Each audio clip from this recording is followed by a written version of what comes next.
হঠাৎ করে ঘুম ভেঙে গেল। তারপর ফোন খুঁজতেছি, ফোন খুঁজে পাচ্ছি না। ফোন হাতে পেয়ে গেছি, কিন্তু টাইম দেখে মাথা নষ্ট। রাত 10:30 বাজে। এখন আর ঘুম আসতেছে না, তাই মশারির ভেতর থেকে বেরিয়ে পড়লাম। তারপর দেখতে গেলাম সত্যিই কি রাত হয়েছে। জানালা খুলে দেখি বাইরে অন্ধকার। डिप्रेशन।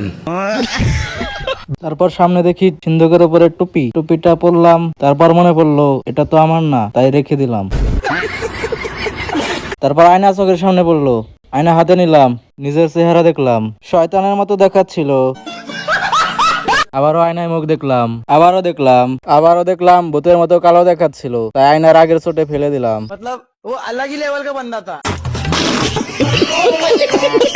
বন্ধু মেসেজ করছে, মেসেজ টাইপ করতেছিলাম, বোরিং লাগতেছে তাই ফোনটা রেখে দিলাম। আবার ফোনে কল আইছে, পরে দেখি লামিয়া, তাই ফোনটা রিসিভ করলাম। কথা বলতে শুরু করলাম, মাত্র 1 ঘন্টা কথা বললাম। তারপরে ফোনটা ফেলে দিলাম, ব্রেকআপ হয়ে গেছে। তারপরে ভিডিও এডিটিং কেমন হলো দেখলাম। তারপরে আবারও মশারির ভেতর দিয়ে খাটে উঠলাম। তারপরে আবারও কম্বল গায়ে দিয়ে ঘুমিয়ে পড়লাম। अलग ही लेवल का बंदा था।